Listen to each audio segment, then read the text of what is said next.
무너진 인생의 성벽을 재건하라고 하는 제목으로 은혜를 받고자 합니다. 무너진 인생의 성벽을 재건하라. 느헤미야서는 느헤미야가 그 이스라엘로 귀환해서 그 이스라엘 백성들과 함께 성벽을 재건하는 역사를 기록한 것입니다.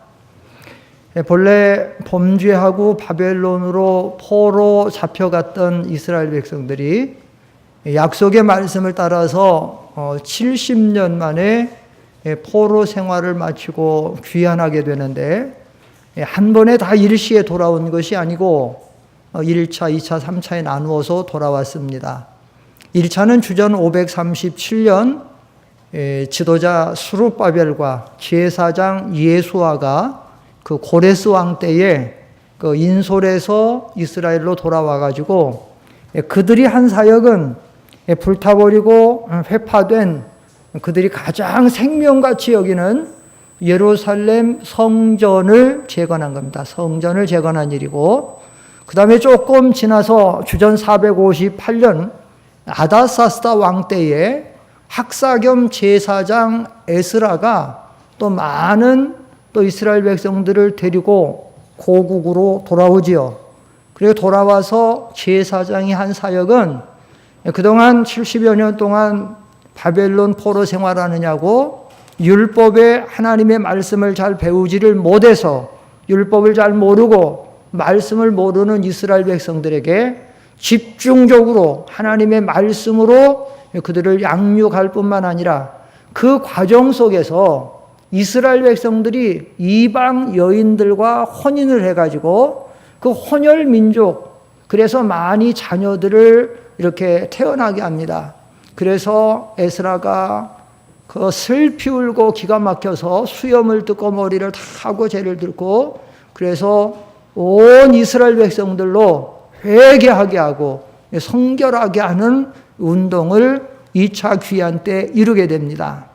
그리고 주전 444년에 그 아다사스다 왕 때에, 이때는 바사국이에요. 바벨론에서 바사국으로 메데바사로 넘어가서 아다사스다 왕 때에 에스라도 귀환하고, 느헤미야가 3차적으로 남은 많은 이스라엘 백성들을 데리고 귀환하게 됩니다.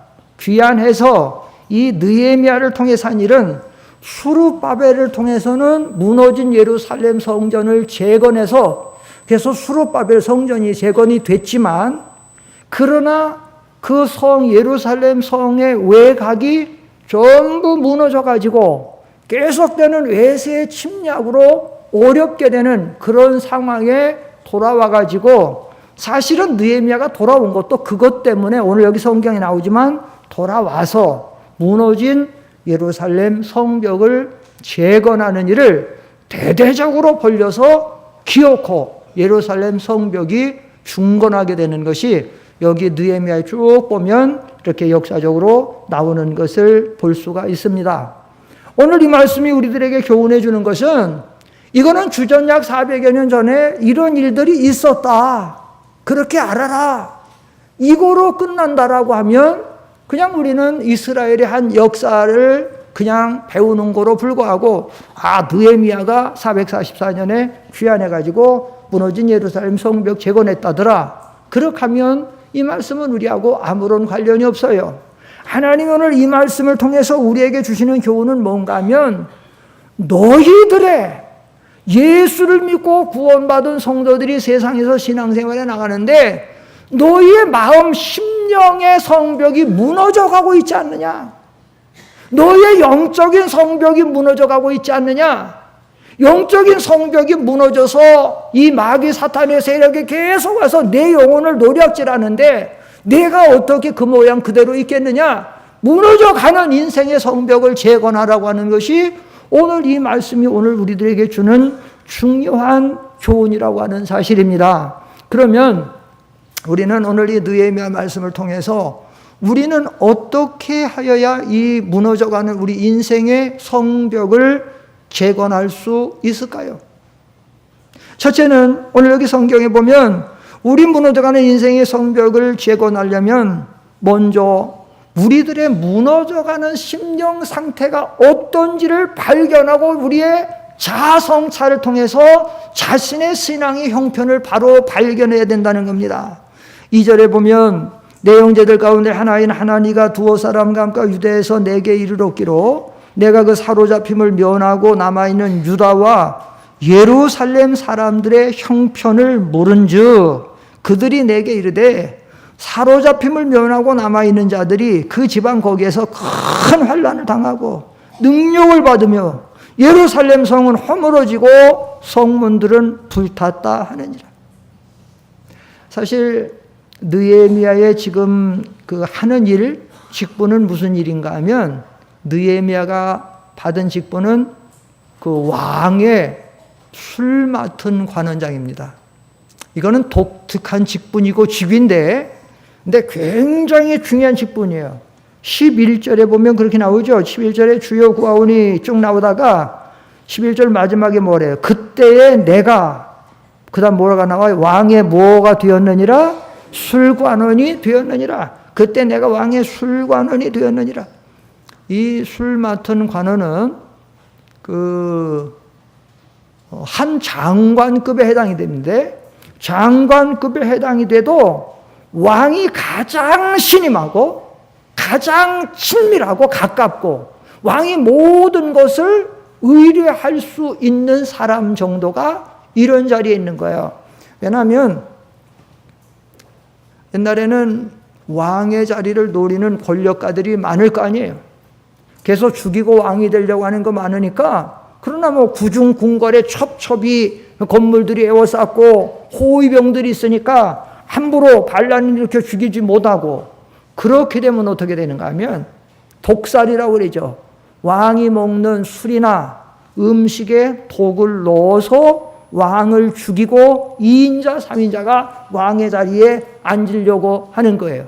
그러니까 이것을 방지하기 위해서 술관원장을 두어가지고 음식의 모든 것을 왕이 하기 전에, 식사하기 전에, 시음하기 전에, 식사하기 전에 사람들을 통해서 모든 것을 조화해서 그것을 보호해주고 또 때로는 왕의 말벗이 되어서 왕이 외롭고 힘들고 울적할 때 그 마음을 풀어주기도 하고 때로는 국사가 어려운 일에 빠졌을 때는 하나의 모사가 되어서 왕에게 중요한 지혜를 전달할 수도 있는 그런 사역이 왕의 술 맡은 관원장이에요.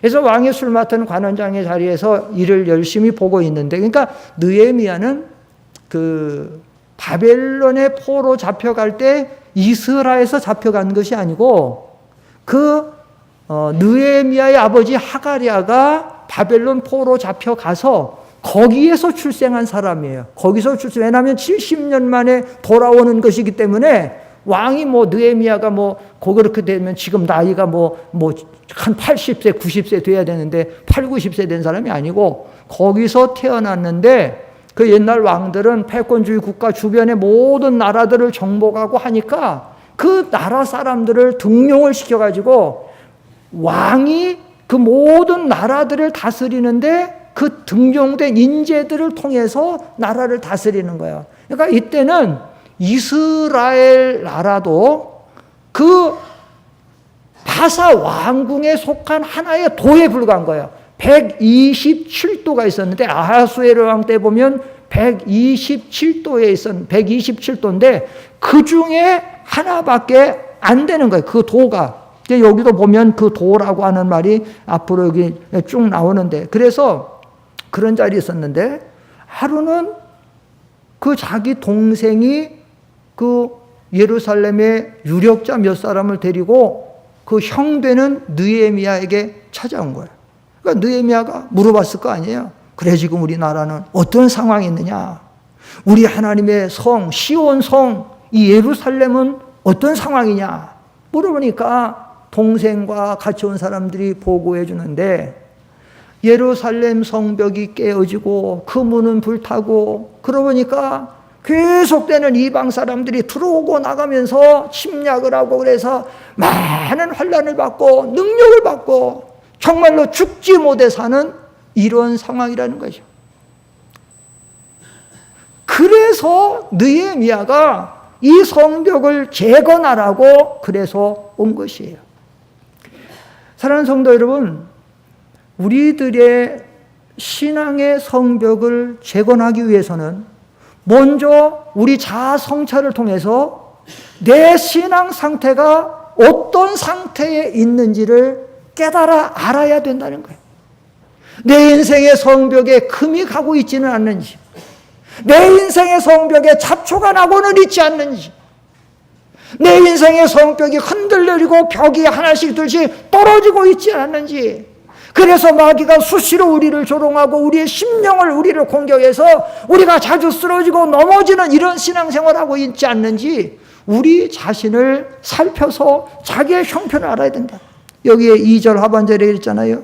유다와 예루살렘 사람들의 형편을 물은 즉 그 형편을 통해서 그 지방 거기에서 큰 환난을 당하고 능력을 받고 성은 허물어지고 성문들은 불탔다고 이 얘기해 주는 얘기를 듣고 있다라고 하는 사실입니다.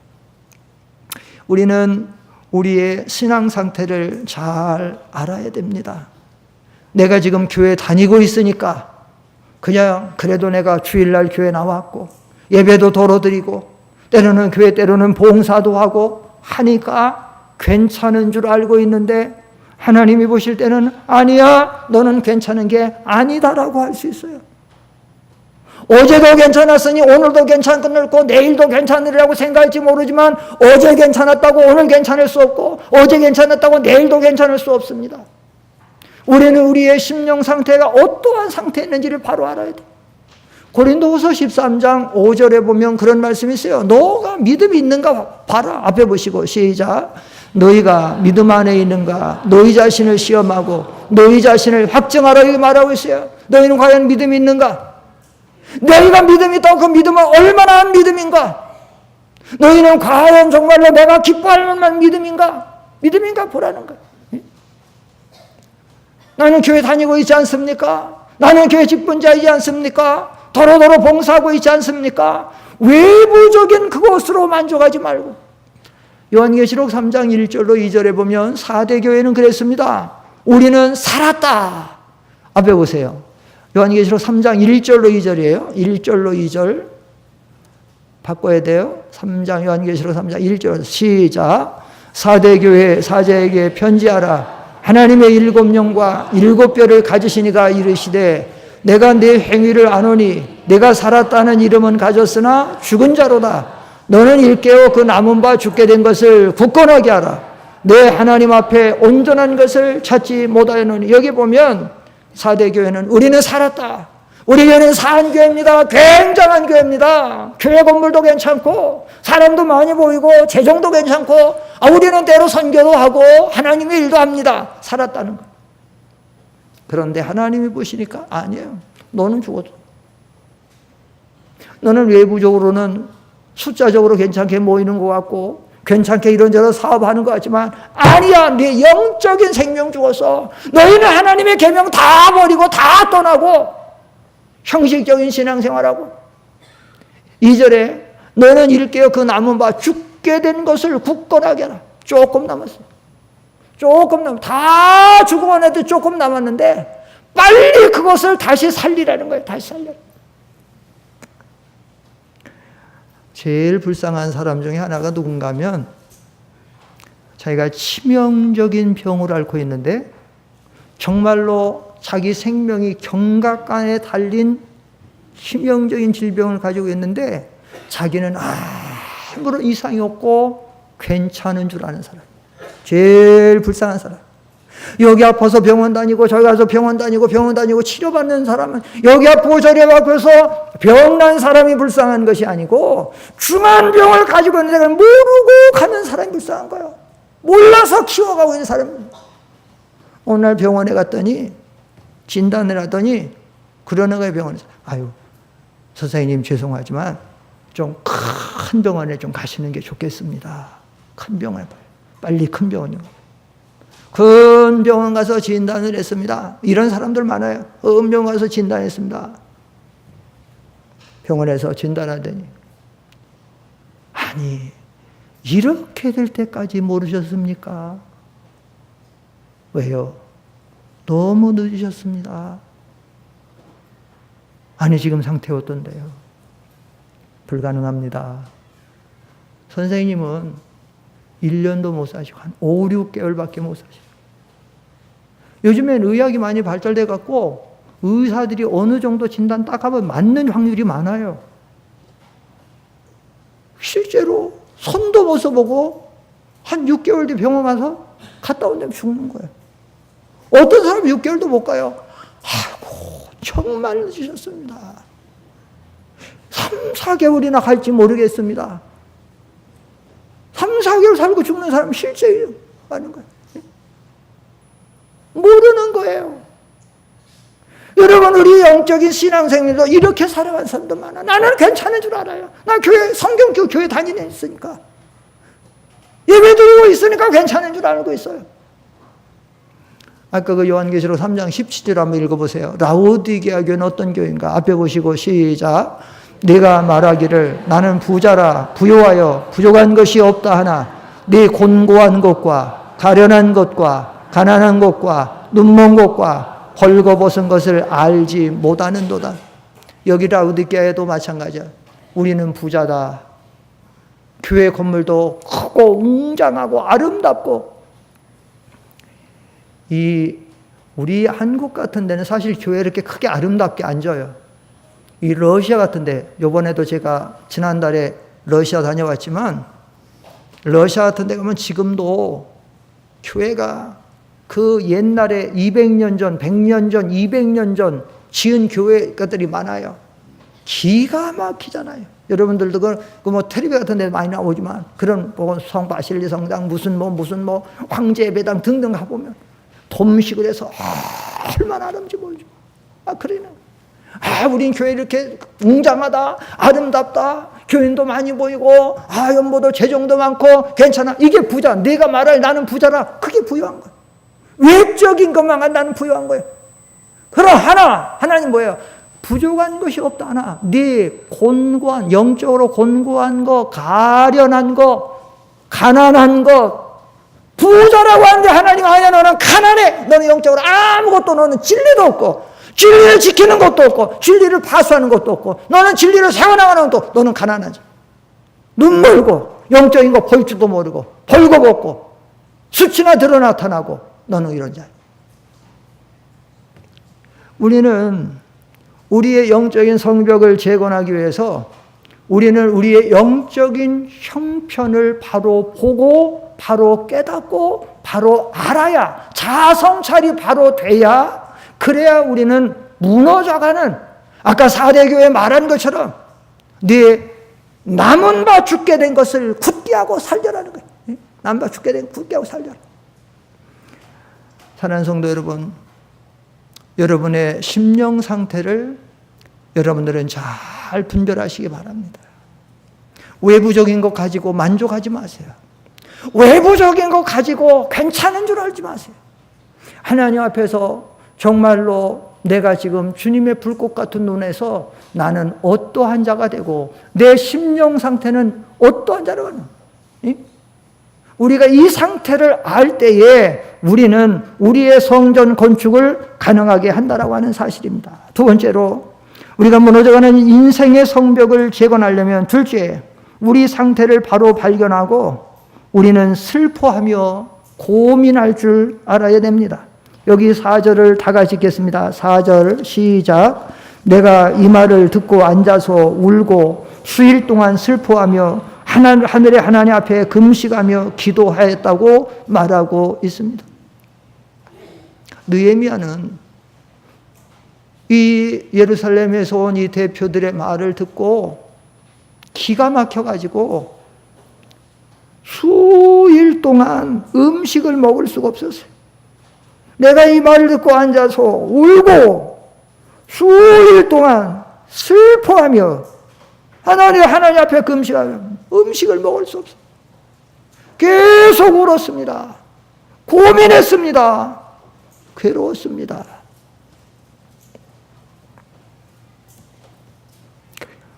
오늘날 현대교회 교인들의 커다란 문제점이, 첫째는 자기 자신을 발견하지 못하고 신앙생활하는 데 있다고 하면, 먼저 말씀드린 대로, 둘째는 어떤 사람들은 자기 자신을 부족한 것을 알면서도 고민할 줄 모르고 있다는 거예요.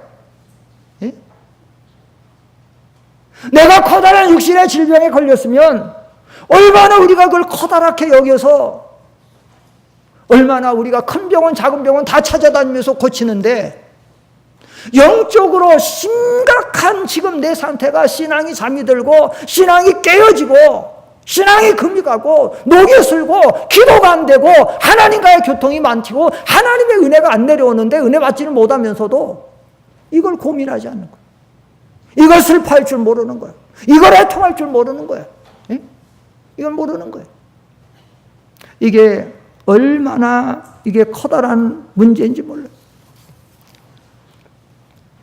쓸데없이 세상적인 성경에서 금하고 있는 근심, 걱정은 다 가져다 가면서, 성경에서 하지 말라는 무엇을 먹을까, 무엇을 마실까, 무엇을 입을까 걱정하지 말라는 건 다 끌어다가 근심하고 걱정하며 잠을 못 이루면서 걱정하면서 하나님 하지 말라고 하면서, 정작 영원한 내 영혼에 그 영적인 이 신령한 이것을 위해서는 이거는 고민할 줄 모르고 안타까울 줄 모르고 이것 때문에 슬퍼할 줄 모르고, 그래서 우리의 인생이 점점 메말라가, 내 영혼에 타락이 되고 내 영이 잠이 들고 내 영혼이 지금 근심돼서 이게 나가고 있는데 전혀 모른다는 거예요. 누가복음 7장 31절로 32절에 보면, 그래서 주님은 그러한 자들을 책망을 하셨어요. 앞에 보실까요? 시작. 또 이르시되 이 세대 사람을 무엇으로 비유할까? 무엇과 같은가? 비유하건대 아이들이 장터에 앉아 서로 불러 이르되 우리가 너희를 향하여 피리를 불어도 너희가 춤추지 아니하고 우리가 곡하여도 너희가 울지 아니하였다 함과 같도다. 이건 무슨 말씀이에요? 신앙이 잠이 들고 영적인 감각이 없어지는 세대를 책망하는 말씀입니다. 오늘날 현대 교회와 똑같아요. 피리를 부르면 흥이 나서 즐거워해야 되는데, 피리를 부르면 흥이 나갖고 춤을 추잖아요. 잔치집에 동실들. 그러니까 안 한다는 거예요. 이건 뭘 가리키냐면 하나님의 복된 복음과 하나님의 사랑과 하나님의 은혜와 축복을 들어서 감격할 줄을 모른다는 거예요. 말라기 선지자 시대 이스라엘 백성같이 하나님이 내가 너희를 사랑한다, 말라기 선지자를 통해서 말씀해 주고 있는데 자기들의 어려운 삶의 형편만 바라보고 뭐라고 말해요? 아이고, 하나님이 우리 사랑하면 지금 우리 애가 이렇게 지금 아픕니까? 하나님 우리 사랑하면 지금 우리가 이렇게 경제적으로 이렇게 어려운 상황입니까? 하나님 뭘 우리 사랑합니까? 반문하고 반항하고 질문을. 두 번째 뭐라고 말합니까? 우리가 곡하여도 너희가 울지 아니했다. 개역성경은 우리가 가슴을 쳐도 너희가 울지 않았다. 그러면 같이 울 줄을 알아야 되는데 울지 못하는 거야. 이거는 책망하는 말씀을 들어도, 하나님의 그런 말씀을 들어도 우리가 울 줄 모르고 회개할 줄 모르고 돌이킬 줄 모른다라고 하는 그 표현인 거예요. 매일매일 우리는 다람쥐 쳇바퀴 돌리는 것처럼 눈 뜨면 일어나서 아침 한술 뜨고 직장에 나가고 일하고 저녁에 들어오면 또 밥 한 술 먹고 텔레비전 보다가 또 잠자고 또 아침에 일어나면 또 한 숟갈 먹고 가서 일하고 또 한 숟갈 먹고 자고 하면서, 그러면서도 매일 굶는 것도 아닌데 매일 걱정을, 무엇을 먹을까, 무엇을 마실까, 무엇을 입을까, 자녀들은 어떻게 공부해서 좀 좋은 대학교 보낼까, 공부해서 졸업하면 이제 어떻게 해서 좀 좋은 직장에 들어갈까, 직장 좀 사면 그 다음 또 걱정은 뭐예요? 어떻게 결혼은 또 잘 시킬까, 결혼하고 나면 또 어떻게 해요? 그 다음에 손주는 또 어떻게 잘 기를까, 평생토록 그렇게 하다가 그거 위해서 걱정하지 말고 내 영혼이 병들어가고, 내 영혼이 잠들어가고, 내 영혼이 침체되어가고, 내 영혼이 지금 가라앉는 이것을 위해서 우리는 슬퍼하고 염려하고 고민해야 된다고 오늘 성경은 우리에게 가르치는 것이어요. 그래서 요엘 2장 12절에 보면 하나님이 요엘 선지자를 통해서 지금이라도 하라고 말씀하고 있어요. 다 같이 읽어봅시다. 요엘 2장 12절 옆에 보시고 시작. 여호와의 말씀에 너희는 이제라도 금식하고 울며 애통하고 마음을 다하여 내게로 돌아온. 이제라도 해라. 매일 좋은 것만 찾아서 희덕거리고 좋은 것만 찾아서 즐기려고 하지 말고 내 영혼을 위해서 울고 주님을 따라서 주님이 십자가를 지시고 십자가 지시려고 갈 때에 많은 여인들이 주님을 따라가면서 울었어요. 그때 주님이 뒤를 그를 향해서 돌아보시면서 뭐라고 말씀하셨는가 하면 나를 위해서 울지 말고 너와 네 자녀들을 위해서 울어라 그랬습니다. 오늘 우리들은 이 땅에 살아가면서 잠깐 있다 사라지고 없어질 세상 것 때문에 울며 불며 근심하고 걱정하지 마시고 여러분의 영혼에 여러분의 심각성을 깨닫고 여러분은 자신을 위해서 이제라도 금식하고 이제라도 울고 이제라도 돌아와서 하나님의 진노를 풀어드리는 여러분 되시기를 축원합니다. 우리가 이 신앙생활이 심각한 거예요. 세 번째로 우리 인생의 성벽을 제공하기 위해서는 셋째 중요한 것은 이렇게 슬퍼하고 고민한 후에 우리는 하나님 앞에 진지하게 기도해야 된다라고 하는 사실입니다. 여기 4절에 내가 이 말을 듣고 앉아서 울고 수일 동안 슬퍼하며 하늘의 하나님 앞에 금식하며 기도하여. 지금 느헤미야는 울고 금식하고 고민하다가 그는 그 슬픔과 그 고민이 기도하는 자리로 발전해서 나가게 됩니다. 수일 동안 슬퍼하며 하늘의 하나님 앞에 금식하며 기도했다라고 말하고 있습니다. 우리가 신앙생활을 하다가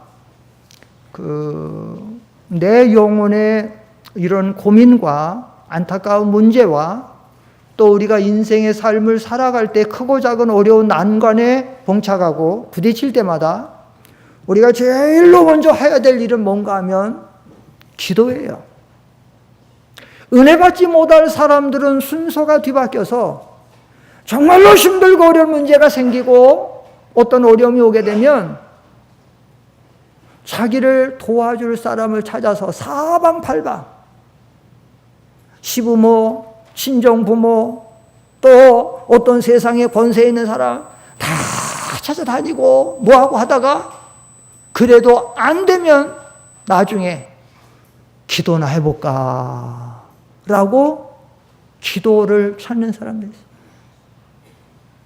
여러분, 기도는 최후의 수단이 돼서는 안 됩니다. 하나님을 믿는 사람들의 기도는 최후의 수단이 아니라 최초의 수단이 돼야 되는 거예요. 한번 따라합시다. 기도는 최후의 수단이 아니고 최초의 수단이다. 무슨 말인가 하면 무슨 인간의 힘으로 어떻게 할 수 없는 무슨 어려운 일을 만났을 때에 먼저 기도부터 하라는 기도. 시편 50편 15절에 뭐라고 말씀하고 있어요? 환난 날에 그다음 뭐예요? 환난 날에 나를 부르라. 환난이 오고 고난이야. 환난 날에 나를 부르라. 내가 너를 건지리니 내가 나를 영화롭게 하리라. 예? 야고보서 5장 13절 이하에도 그러잖아요. 즐거워하는 자가 있느냐 저는 찬송할 것이요 고난당한 자가 있느냐 저는 무엇할 것이요 기도할 것이요 그러잖아요. 전도서 7장 14절 이하에도 뭐라고 말해요?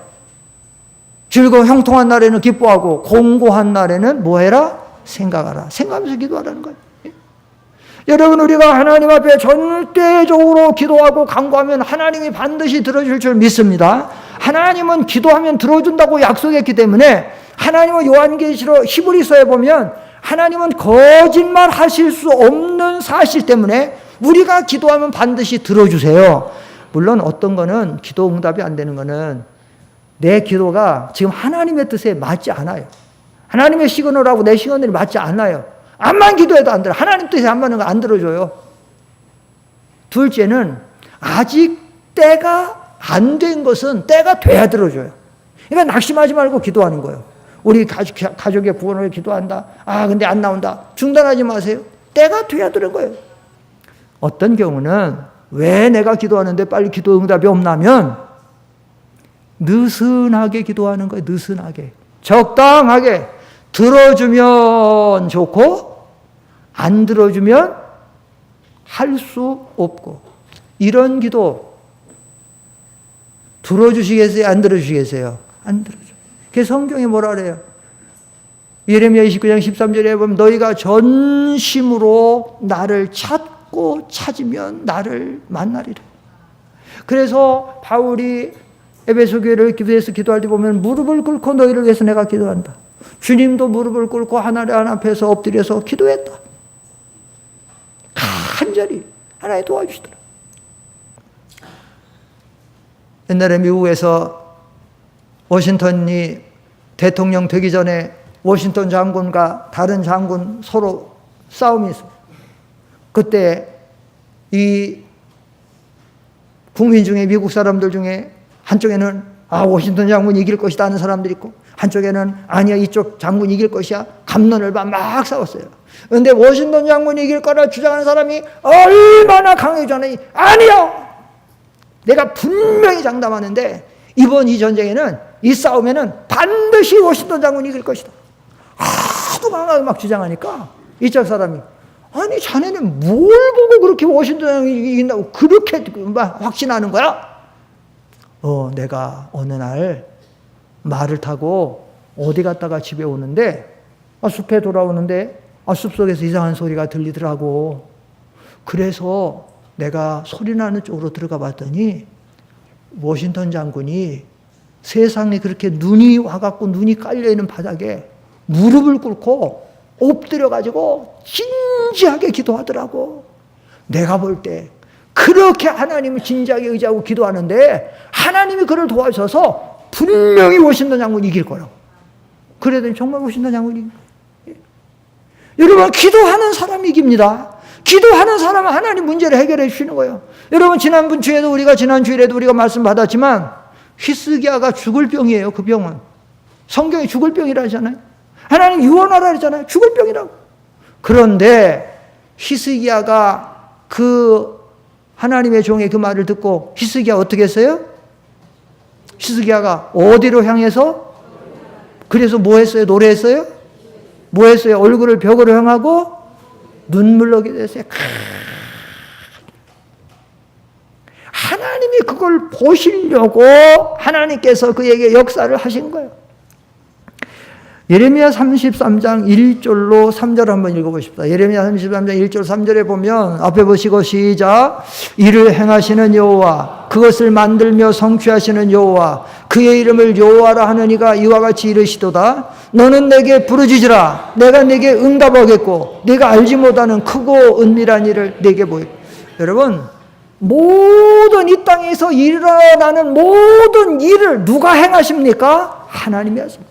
그 일을 성취하시는 분이 누구십니까? 하나님. 그렇기 때문에 우리가 하나님 앞에 기도를 최초의 수단으로 놓고 간절히 기도해야 되는 거예요. 내일 모레 북미 정상 미국 대통령과 북한의 김정은이 만나 회담합니다. 우리는 기도를 많이 해야 됩니다. 왜냐하면 이번에 회담은 우리나라 문제를 가지고 회담하는데 이 나라 문제가 한반도가 평화적인 길로 나가느냐 전쟁의 길로 나가느냐. 전쟁을 자꾸 준비하는데 그거 하지 말라는 거 아니에요? 트럼프? 핵무기 만들지 말고 미사일 자꾸 쏴대지 말고 자꾸 무기 만들지 말고 너희가 대한민국같이 경제 발전하는 대로 나가야지 지금 그렇게 하느냐 그런 거잖아요. 그러나 그 일의 결과는 누구에게 있어요? 하나님에게 있어요. 여러분 사실은 아까 제가 느헤미야의 직분이 뭐라 그랬습니까? 왕의 술관장이랬어요. 왕의 술관장이면 왕의 제일로 신임을 받는 사람이에요. 왕과 제일로 친한 사람이에요. 왕에게 가서 구할 수 있는 거예요. 왕이 제일로 신임하고 제일로 가깝고 왕의 주변에서 항상 안 했어요. 느헤미야 그렇게 안 했습니다. 왜 안 했느냐? 지금 여기 성경에 있는 대로 일을 시작도 하고 일을 성취도 하는 분이 누구예요? 하나님이세요. 조금 더 우리가 생각하면 왕의 마음을 움직이는 분이 누구예요? 하나님이에요. 잠언 21장 1절에 보면 그런 말씀이 있어요. 잠언 21장 1절 한번 보세요. 여기 무슨 말씀이 있냐면 시작. 왕의 마음이 여호와의 손에 있음이 마치 봄물과 같아서 그가 임의로 인도하죠. 자, 저수지나 웅덩이 같은데 물을 저축해 두죠. 보예요. 그걸 보라고 그래. 그런데 그 물은 보를 어디 쪽으로 터뜨리느냐에 따라서 나가게 돼 있어. 동쪽으로 터뜨리면 보에 동쪽으로 터뜨리면 물이 동쪽으로 나가. 서쪽으로 하면 왕의 마음이 하나님에게 있다는 거예요. 그러니까 내가 왕에게 가서 구해도 하나님이 허락하면 되는 거고 허락지 않으면 안 되는 건데, 그러니까 누구한테 먼저 구해야 돼요? 하나님 앞에 구하는 거예요. 진작에 구하는 거예요. 그래서 하나님이 이러한 믿음을 보시고 들으신 거예요. 그 시편 121편 1절에 보면 그런 말씀이 있어요. 앞에 보십시다. 시작. 내가 산을 향하여 눈을 들리라. 나의 도움이 어디서 올까? 여러분, 여러분의 도움이 어디서 올까요? 2절을 했어야 되는데 제가 2절 안 적어준 것 같은데, 나의 도움은 천지를 지으신 여호와에게서로다. 여러분들이 여러분의 어려운 문제를 해결하기 위해서 이 산 저 산 동서남북 다 산을 바라봐도 진정 여러분을 도와줄 때는 하나도 없어요. 오직 여러분을 도와줄 산은 오직 하나님밖에 안 계시다는 사실을 우리가 깨닫고 하나님 앞에 전심으로 기도해야 됩니다. 마지막으로 여기 느헤미야의 기도를 우리가 한번 살펴볼 필요가 있는데, 느헤미야의 기도는 네 가지로 우리가 요약할 수 있습니다. 여기 성경에 보면 느헤미야의 기도, 첫째는 느헤미야는 하나님을 바로 알고 기도했습니다. 여기 5절에 보면 이르되 하늘의 하나님 여호와 크고 두려우신 하나님이여 주를 사랑하고 주의 계명을 지키는 자에게 언약을 지키시며 긍휼을 베푸시는 주여 간구하나이다. 하나님을 바로 알았어요.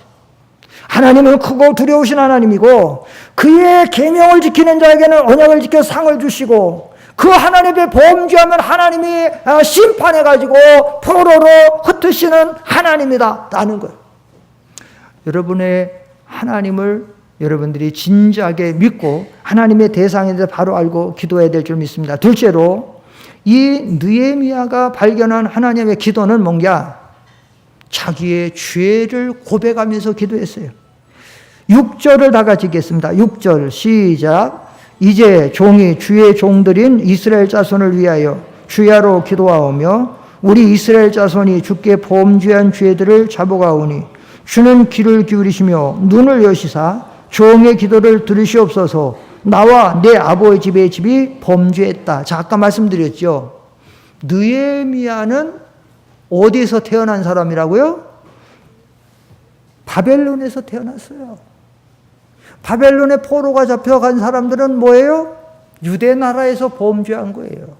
그러니까 사실은 이 포로로 잡혀간 거에 대해서 느헤미야는 별 관련이 없어요. 그러나 내가 같은 유대인의 한 사람으로서 이 죄에 대한 책임을 짊어지고 기도하고 있다는 사실이에요. 다니엘도 마찬가지예요. 다니엘도 다니엘 9장에 가면 진작에 이 죄를 끌어안고 기도하죠. 우리가 기도할 때 자칫 잘못하면 우리가 이 어려운 자리에 빠진 것이 다른 사람 때문인 것인 줄을 알고 그래서 다른 사람에게 전가시키고, 아담이 그랬잖아요. 하와가 그랬잖아요.